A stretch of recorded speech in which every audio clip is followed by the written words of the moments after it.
शमकौली नाम के एक छोटे से गांव में एक बहुत ही सुंदर बाग था, लेकिन कोई भी गांव वाला उस सुंदर बाग में जाने से डरा करता था। उनका मानना था कि अक्सर बाग के उस पार वाली गुफा के अंदर से किसी जिन्न की आवाजें आती हैं, जो आते जाते लोगों को आवाजें देता है, जिससे गांव वाले बहुत डरा करते थे। एक दिन गांव के दो युवक खेत पर आपस में बात करते हुए, अरे भाई, कल मैं उस बाग की तरफ गया था, वहाँ फिर से उस जिन की वही डरावनी आवाजें आ रही थी। अरे क्यों भाई, क्या करने गए थे तुम वहाँ? क्या तुम्हें पता नहीं बाग के पास वाली गुफा में जिन रहता है? अगर वो तुम्हें कहीं कुछ कर देता तो आइंदा फिर उस बाग की तरफ मत जाना। तभी वो वहाँ से बात करते हुए खेत से चले जाते हैं। अगले दिन गांव का एक लड़का रांझा, यार, इस गुफा में से आवाजें कौन देता होगा? मुझे इसके पीछे जरूर कोई राज नजर आता है। रांझा भैया, जो भी हो, लेकिन गलती से भी उस गुफा के अंदर मत जाना। लेकिन इस गुफा का रहस्य तो मैं जान कर रहूंगा। सब गांव वाले डर के साए में आखिर कब तक रहेंगे?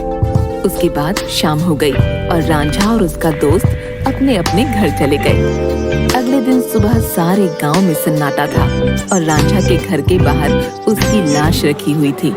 सब रो रहे थे। शाम को बस ये बोल के घर से निकला था कि आज एक रहस्य से पर्दा उठाने जा रहा हूँ।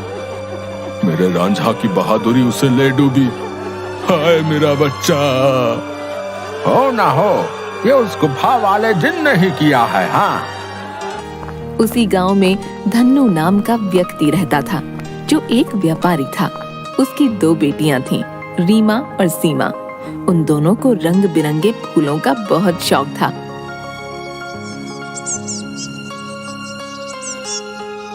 बहुत दिन हो गए हैं, चलो आज हम गांव के बाग में चलते हैं।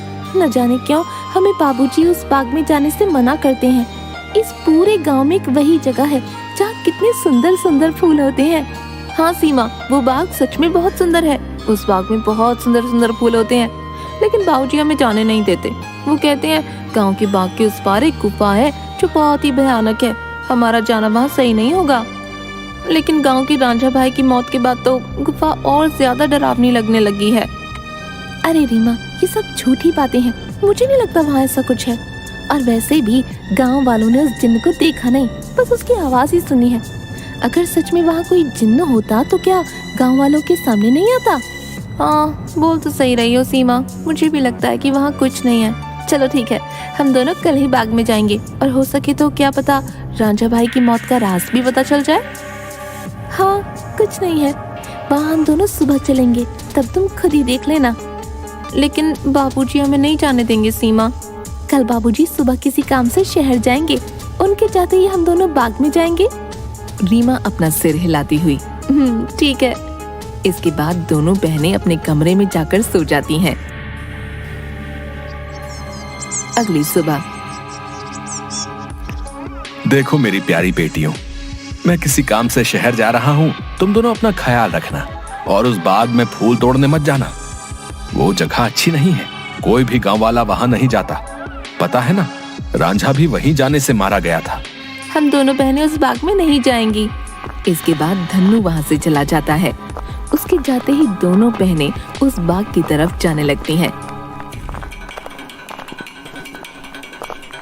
कि तभी एक गांव का आदमी उन्हें देख लेता है। अरे सीमा और रीमा बिटिया, तुम इस बाग की तरफ कहाँ जा रही हो? क्या तुम्हें नहीं पता कि बाग की उस तरफ एक गुफा है जो बहुत ही डरावनी है? वहां से अक्सर किसी जिन की आवाज आती है। अरे काका, हम दोनों बस बाग में ही जा रहे हैं, वहाँ से कुछ फूल लेकर बस अभी आ जाएंगे। आप चिंता मत कीजिए, हम बाग के उस तरफ वाली गुफा में नहीं जाएंगे। चलो ठीक है बेटिया, लेकिन तुम दोनों शाम होने से पहले आ जाना। अच्छा, अब मैं चलता हूँ। इसके बाद वो आदमी वहाँ से चला जाता है। थोड़ी दूर चलने पर सीमा और रीमा देखती हैं कि दो चोर आपस में बातें कर रहे होते हैं। अरे भाई, हम ये सही कर रहे हैं क्या? गांव वाले तो कहते हैं उस गुफा में एक जिन रहता है जो लोगों को आवाजें देता है। मुझे नहीं लगता है ऐसा कुछ है। वो गुफा गांव के सरपंच की है। मुझे तो लगता है उसमें बहुत सारा खजाना होगा। सब गांव वालों को डराने का बहाना है। बस चलो, चलकर आज देख ही डालते हैं। इसके बाद वो दोनों गुफा की ओर जाने लगते हैं। उन्हें गुफा की ओर जाता देख रीमा और सीमा भी उनके पीछे जाने लगती हैं कि तभी वो देखती हैं कि वो दोनों चोर गुफा के अंदर जाने ही वाले होते हैं कि वहाँ एक औरत आती है जो देखने में काफी भयानक होती है और उसके हाथ में एक टोकरी होती है जिसमें बहुत सारे रंग बिरंगे फल होते हैं। तभी वो औरत उन दो चोरों से कहती है, कहाँ जा रहे हो तुम दोनों? क्या तुम्हें पता नहीं इस गुफा में एक जिन्न रहता है? वो तुम्हें मार डालेगा। चले जाओ यहाँ से, चले जाओ। क्या कहा? जिन? अरे बाबा! कि तभी उस जिन्न की आवाज आती है, कौन है वहाँ? क्या कोई मुझे सुन पा रहा है? अंदर आओ, निकालो मुझे यहाँ से। जिन्न की ऐसी डरावनी आवाज सुनकर वो दोनों डर जाते हैं। अरे भैया भागो, इस गुफा के अंदर तो सच में कोई जिन है, भागो यहाँ से। और वो दोनों वहाँ से भाग जाते हैं। मैंने तो पहले ही कहा था, यहाँ अब दोबारा मत आना, वो तुम्हें जिंदा नहीं छोड़ेगा। ये सब रीमा और सीमा देख रही थीं कि तभी वहाँ रीमा और सीमा के सामने वो औरत आ जाती है जो देखने में काफी भयानक होती है, जिसके हाथ में बहुत सारे रंग बिरंगे फल होते हैं। कहाँ जा रही हो तुम दोनों? सीमा और रीमा डरते हुए, हम तो बस ऐसे ही बाग घूमने आए थे काकी, लेकिन आप यहाँ क्या कर रही हैं? मैं तो यहीं रहती हूँ, यही बाग मेरा घर है। तुम दोनों यहाँ से जल्दी चली जाओ, वरना वो जिन तुम्हें छोड़ेगा नहीं। जाओ यहाँ से। क्या सच में बाग के उस पार वाली गुफा में कोई जिन्न है काकी? हाँ, और वो बहुत खतरनाक है। तुम दोनों यहाँ से जल्दी चली जाओ। इसके बाद वो औरत वहाँ से चली जाती है। मुझे बहुत डर लग रहा है, अब मैं इसके आगे नहीं जाऊंगी। मुझे लगता है वो औरत सच बोल रही है, वो जिन्न हमें मार डालेगा। मैं नहीं जाऊंगी उस गुफा में। ठीक है, तो मेरा यही इंतजार करना। मैं सच जानना चाहती हूँ, क्या वाकई वो आवाज जिन्न की है या नहीं? इसलिए मैं तो गुफा के अंदर जा रही हूँ। तुम यहाँ से कहीं मत जाना, मैं जल्दी ही आ जाऊंगी।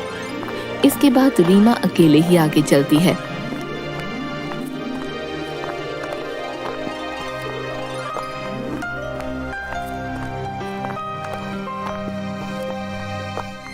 रीमा चलते चलते उस गुफा के पास पहुंच जाती है। तभी एक आवाज उसे सुनाई देती है जो काफी भारी होती है। ऐसा लगता है जैसे किसी रोते हुए इंसान की आवाज हो वो। कोई है यहाँ? मुझे यहाँ से बाहर निकालो। मैं इस गुफा में बरसों से कैद हूँ, निकालो मुझे यहाँ से। रीमा बड़ी हैरानी से वहीं खड़ी हो जाती है। कौन हो तुम और क्यों मुझे आवाज लगा रहे हो? क्या तुम वही जिन्न हो जिसके बारे में गांव वाले बात करते हैं? क्या सच में तुम यहाँ इस गुफा में हो? हाँ, मैं जिन हूँ। मैं कई सालों से इसी गुफा में कैद हूँ। मेरी सहायता करो लड़की, मेरी बात मानो। मैं तुम्हें कोई नुकसान नहीं पहुंचाऊंगा। तुम मुझे इस गुफा से आजाद कर सकती हो। इसके बाद मैं यहाँ से हमेशा के लिए चला जाऊंगा। मेरी सहायता करो। क्या सच में हमेशा के लिए तुम यहाँ से चले जाओगे? मैं तुम्हारी सहायता जरूर करूंगी। मुझे क्या करना होगा जिन? बताओ मुझे, मैं अवश्य ही करूंगी। तभी गुफा के दरवाजे खुलते हैं और रीमा उस गुफा के अंदर चली जाती है।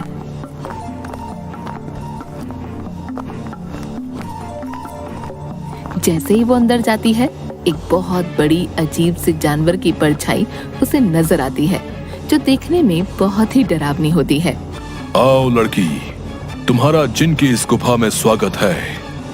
मैं कई सालों से गुफा के बाहर आते जाते लोगों को आवाजें लगाता हूँ। सब गांव वाले डरकर भाग जाते हैं। कोई भी गांव वाला इस गुफा में आने की हिम्मत नहीं कर पाता। लेकिन तुम बहुत ही बहादुर लड़की हो जो इस गुफा में अकेली चली आई हो। क्या तुम जिन्न हो? लेकिन तुम मुझे दिखाई क्यों नहीं दे रहे हो? क्या तुम किसी को दिखाई नहीं दे सकते हो?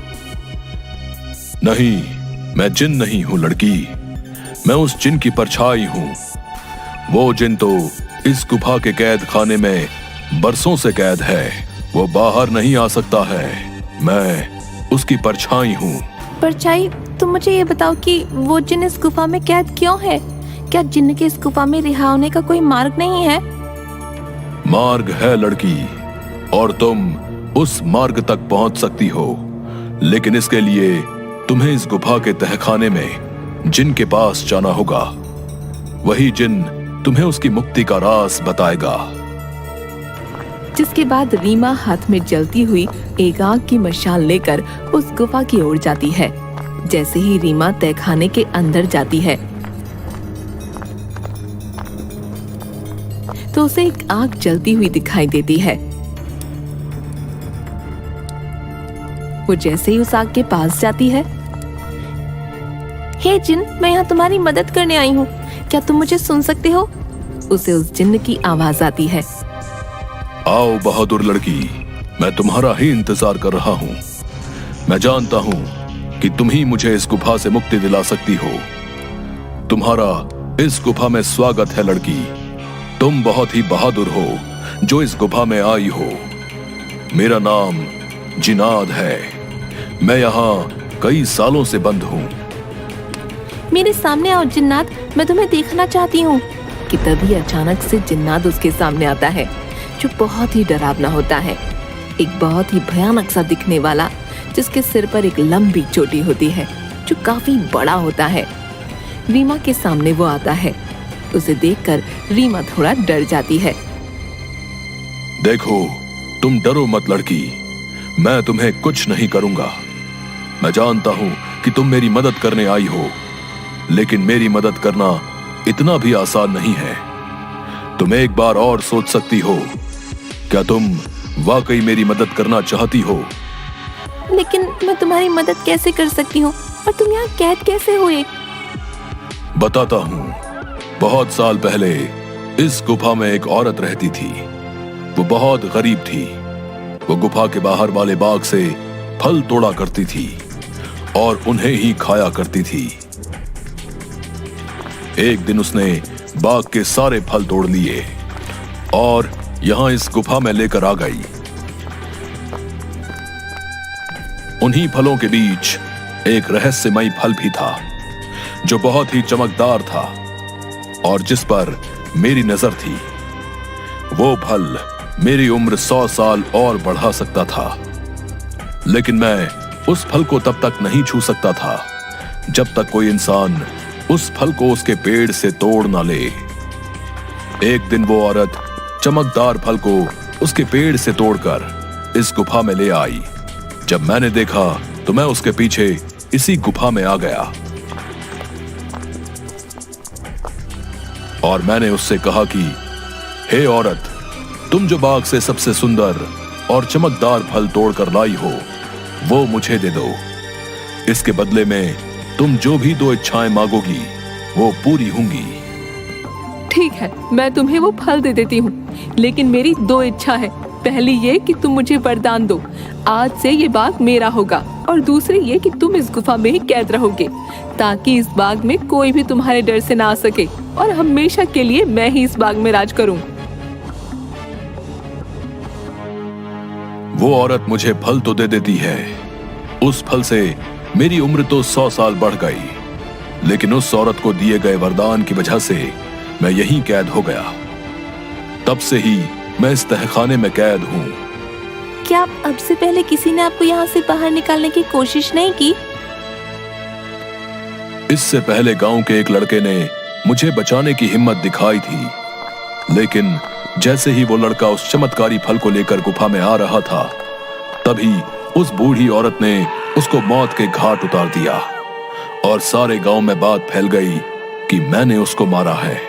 हाँ, वो लड़का हमारे गांव का रांझा भैया थे। उसको उस बूढ़ी औरत ने मारा। मैं आपको यहाँ से आजाद जरूर करवाऊंगी, लेकिन मुझे तुम्हें यहाँ से आजाद कराने के लिए करना क्या होगा? तुम्हें यहाँ से उस बाग में जाना होगा। वहां तुम्हें उस बाग में रहने वाली उसी औरत की झोपड़ी दिखेगी, जिसके कारण मैं इस गुफा में कैद हूँ। तुम्हें उसकी झोपड़ी में जाना होगा। वहां से तुम्हें सबसे सुंदर और चमकदार फल लाना होगा। मेरी मुक्ति का राज उस फल में ही कैद है। ध्यान रखना बहादुर लड़की, उस औरत की झोपड़ी में कोई नहीं जा सकता है। जब वो सो रही होगी, तुम्हें तब ही जाना होगा और उसकी फलों की टोकरी में से सबसे चमकता फल लेकर आना होगा। उसी फल में तुम्हें मेरी मुक्ति का राज मिलेगा। लेकिन तुम्हें यह काम बड़ी होशियारी से करना होगा। अगर उस औरत को पता चल गया तो वो तुम्हें जिंदा नहीं छोड़ेगी। ठीक है जिन, मैं तुम्हारे लिए वो चमकदार फल जरूर लेकर आऊंगी। मैं तुम्हारा इंतजार करूंगा, बहादुर लड़की। इसके बाद रीमा वहां से बाग में जाती है और उस औरत की झोपड़ी की ओर बढ़ने लगती है। रीमा देखती है कि उस औरत की झोपड़ी में कोई नहीं है। वो इधर उधर देखती है और उस झोपड़ी के अंदर चली जाती है। रीमा अंदर जाकर देखती है कि बहुत सारे फल उस औरत की झोपड़ी में रखे हैं। अरे ये तो कितने सारे फल हैं, लेकिन इन सब में कोई भी फल बहुत ज्यादा नहीं चमक रहा। तभी अचानक रीमा देखती है कि वही औरत अपनी झोपड़ी की तरफ आ रही है। ये देखते ही रीमा दरवाजे के पीछे छुप जाती है। वो औरत अपनी झोपड़ी में आती है और उसके हाथ में एक टोकरी होती है जिसमें बहुत सारे फल रखे होते हैं। वो अपनी टोकरी एक टेबल पर रख देती है और पास ही पड़ी चारपाई पर सो जाती है। ये देख थोड़ी देर बाद रीमा बाहर आती है और उन फलों की टोकरी में से सबसे चमकता फल देखती है। लगता है यही वो चमकदार फल है जिसके बारे में वो जिन बात कर रहा था। रुको लड़की, तुम मेरा ये जादुई फल लेकर कहाँ जा रही हो? मुझे मेरा फल वापस करो, वरना मैं तुम्हें यहाँ से नहीं जाने दूंगी। रीमा ये सुनकर डर जाती है। मुझे ये फल ले जाने दो काकी, मैं इस फल को उस जिन्न को देकर उसे उस गुफा से आजाद कराना चाहती हूँ, ताकि सारे गांव वाले बिना डरे यहाँ सकें। मुझे इस फल को लेकर जाने दो काकी। क्या कहा लड़की? तुम मेरी कई सालों की मेहनत पर पानी फेर देना चाहती हो? उस जिन्न के रिहा होते ही ये सब गांव वाले मुझे इस बाग से निकाल देंगे। नहीं नहीं, मैं ऐसा नहीं होने दूंगी। मुझे ये चमकदार फल वापस करो। ये सुनकर रीमा वहां से उस फल को लेकर भागने लगती है और वो औरत भी उसके पीछे ही भागने लगती है।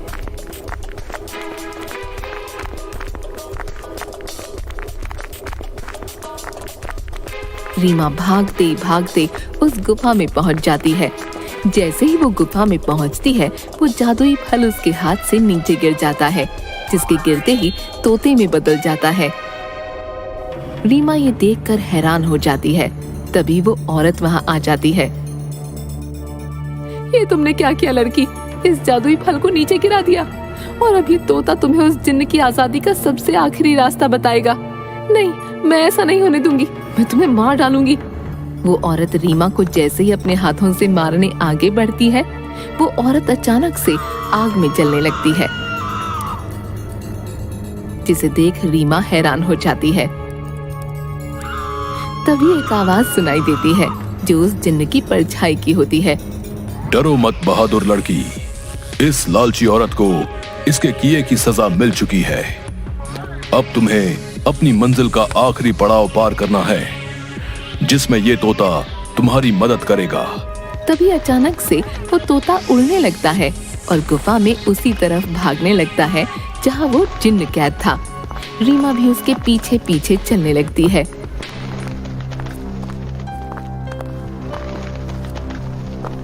वो तोता एक छोटी सी खिड़की के पास जा बैठता है जो काफी चमक रही थी। तभी तोते की आवाज आती है। सुनो बहादुर लड़की, तुम्हें इस चमकदार खिड़की को खोलना होगा, जिसकी चाबी तुम्हें ढूंढनी होगी। मैं तुम्हें 2 रास्ते बताऊंगा, जिस पर चल के तुम्हें इस खिड़की को खोलने वाली चाबी मिलेगी। लेकिन 2 रास्तों में से तुम्हें कोई एक रास्ता चुनना होगा। पहला रास्ता एक गुलाब के फूल की तरफ जाता है, जो बाग की तरफ है। दूसरा रास्ता एक अंधेरे की तरफ है, जो इसी गुफा में उस तहखाने की तरफ जाता है जहां वो जिन कैद है। जाओ और अपना रास्ता चुन लो। रीमा काफी देर सोचने के बाद, मैं गुफा वाला रास्ता ही चुनूंगी जो अंधेरे की तरफ जाता हो। जिसके बाद रीमा गुफा की ओर चलने लगती है कि तभी रीमा को एक सिक्का दिखाई देता है। अरे, ये इतना चमकता हुआ सिक्का यहाँ कैसे आया? और ये सिक्का इतना चमक क्यों रहा है? रीमा जैसे ही वो सिक्का हाथ में उठाती है, पूरी गुफा में रोशनी हो जाती है। अरे, ये तो पूरी गुफा में रोशनी हो गई। तभी वो सिक्का अचानक उड़ने लगा। अरे ये सिक्का उड़ क्यों रहा है? रीमा उस सिक्के के पीछे पीछे चलने लगती है। थोड़ी दूर चलने पर रीमा देखती है कि 4 चाबियां अलग अलग रंग की थीं, जो हवा में उड़ रही थीं। अरे ये तो वही चाबियां हैं जिसके बारे में वो तोता बता रहा था। लेकिन अब इनमें से सही चाबी कौन सी होगी, ये कैसे पता चले? तभी रीमा को एक आवाज आई जो उस जिन्न की परछाई की थी। बहादुर लड़की, तुम्हें इनमें से एक चाबी उठानी है। याद रखना, तुम्हें एक सही चाबी उठानी है, लेकिन याद रहे तुम्हें बड़ी होशियारी से ही एक चाबी उठानी होगी। अगर तुमने गलती से गलत चाबी चुन ली तो ये चारों चाबियां गायब हो जाएंगी और तुम कभी भी जिनको आजाद नहीं कर पाओगी। ये सुन रीमा हैरान हो जाती है। क्या? हे भगवान, ये किस दुविधा में डाल दिया है। अब मैं कैसे इन चारों चाबियों में से सही चाबी चुनूं? काफी देर सोचने के बाद रीमा देखती है कि चारों चाबियों में से एक चाबी बहुत बड़ी थी, जो लाल रंग की थी, और जिस चमकदार फल के गिरने से वो तोता बना था वो भी लाल ही रंग का था। रीमा समझ गई कि लाल वाली चाबी चुननी है। उसके लाल चाबी चुनते ही बाकी सारी चाबियां गायब हो गईं। और फिर से जिन्न की परछाई की आवाज आई। शाबाश बहादुर लड़की, तुम्हारी सूझबूझ की वजह से आखिरकार तुमने बिल्कुल सही चाबी चुन ली। अब जाओ उस खिड़की के पास और खोल दो उसे।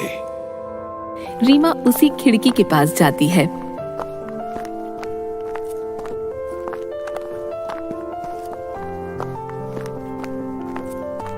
और देखती है कि अभी भी वो तोता उस खिड़की के पास ही बैठा था। ये देखो, मैं इस खिड़की की चाबी ले आई हूँ। तुम वाकई बहुत बहादुर हो लड़की। अब तुम इस चाबी से इस खिड़की को खोल दो। रीमा जैसे ही उस चाबी को खिड़की में लगाती है, खिड़की अचानक से खुल जाती है। रीमा देखती है उस खिड़की के बाहर बहुत रोशनी थी, जिसकी चारों तरफ बहुत सारे चमकदार फल चमक रहे थे और बहुत सारी तितलियां उनके पास मंडरा रही थीं। वो तोता उस खिड़की में उड़ता हुआ चला जाता है और तोता खिड़की के बाहर जाते ही उस जिन्न में बदल जाता है, जो कई सालों से गुफा में बंद था।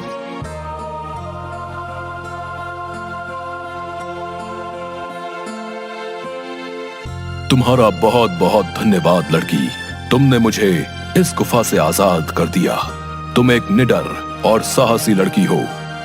तुम जो भी मांगोगी मैं वो तुम्हें दूंगा। बोलो, क्या इच्छा है तुम्हारी? क्या सच में अब तुम आजाद हो गए हो? अब तुम इस गुफा में नहीं हो। अब सब गांव वाले यहाँ आ सकेंगे। मैं और मेरी बहन भी अब बाग में आ सकेंगे कभी भी। हाँ बहादुर लड़की, अब किसी को भी डरने की कोई जरूरत नहीं है। अब मैं इस गुफा से बाहर आ गया हूँ अपनी दुनिया में। अब मैं किसी को आवाजें नहीं दूंगा। तुम जब चाहो यहाँ आ सकती हो। तुम्हारी ही वजह से मैं आजाद हो पाया हूँ। तुम मुझसे जो भी मांगोगी मैं तुम्हें वही दूंगा। बोलो, क्या इच्छा है तुम्हारी? जिन, मैं कुछ नहीं मांगना चाहती हूँ, लेकिन अगर तुम सच में मेरी इच्छा पूरी करना चाहते हो तो गुफा के सामने वाले बाग से मुझे बहुत प्यार है। इसमें रंग बिरंगे फूल मुझे बहुत पसंद है। मैं चाहती हूँ कि ये बाग हमेशा ऐसे ही खिलखिलाता रहे, इसके फूल कभी न मुरझाएं। ठीक है बहादुर लड़की, तुम्हारी ये इच्छा जरूर पूरी करूंगा। अब ये बाग हमेशा यूं ही रहेगा, कभी भी मुरझाएगा नहीं। तुम अब जब भी इस बाग के फूलों को देखोगी तो ये हमेशा खिले रहेंगे। अच्छा, अब मैं हमेशा के लिए यहाँ से जा रहा हूँ। इसके बाद वो जिन्न गायब हो जाता है और खिड़की बंद हो जाती है। रीमा जब गुफा से बाहर निकलती है तो सब गांव वाले धन्नू और सीमा बाहर खड़े होते हैं। अरे मेरी बिटिया, आ गई तू वापस। उस जिन ने तुझे कुछ किया तो नहीं? आखिर क्यों गई थी तू उस गुफा के अंदर? अगर वो जिन तुझे मार डालता तो क्या करता मैं? दीदी, तुम ठीक तो हो ना? क्या सच में तुम्हें उस जिन्न ने कुछ नहीं किया? बाबूजी, मैं बिल्कुल ठीक हूँ। अब अंदर कोई जिन्न नहीं है। इस गुफा के अंदर जो जिन्न था अब वो हमेशा के लिए इस गुफा से चला गया है। अब आप सभी को डरने की कोई जरूरत नहीं है, अब कोई भी यहाँ आ सकता है। अरे क्या बोल रही हो रीमा बिटिया? आखिर कहाँ गया वो जिन जो आते जाते लोगों को आवाजें दिया करता था? रीमा गांव वालों को सारी बात बताती है।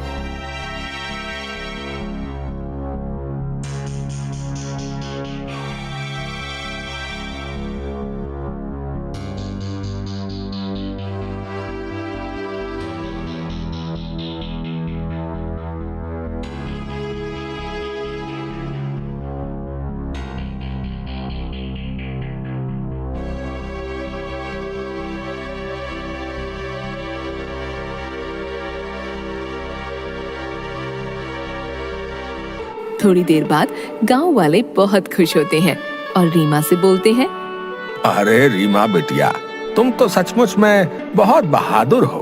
तुम्हारी वजह से ही अब वो जिन इस गुफा से आजाद हो गया है। अब हम गांव वालों को डरने की कोई जरूरत नहीं है और रांझा की मौत का रहस्य भी सब गांव वालों को पता चल गया। इसके बाद गांव वाले बिना डरे हंसी खुशी गांव में रहने लगते हैं।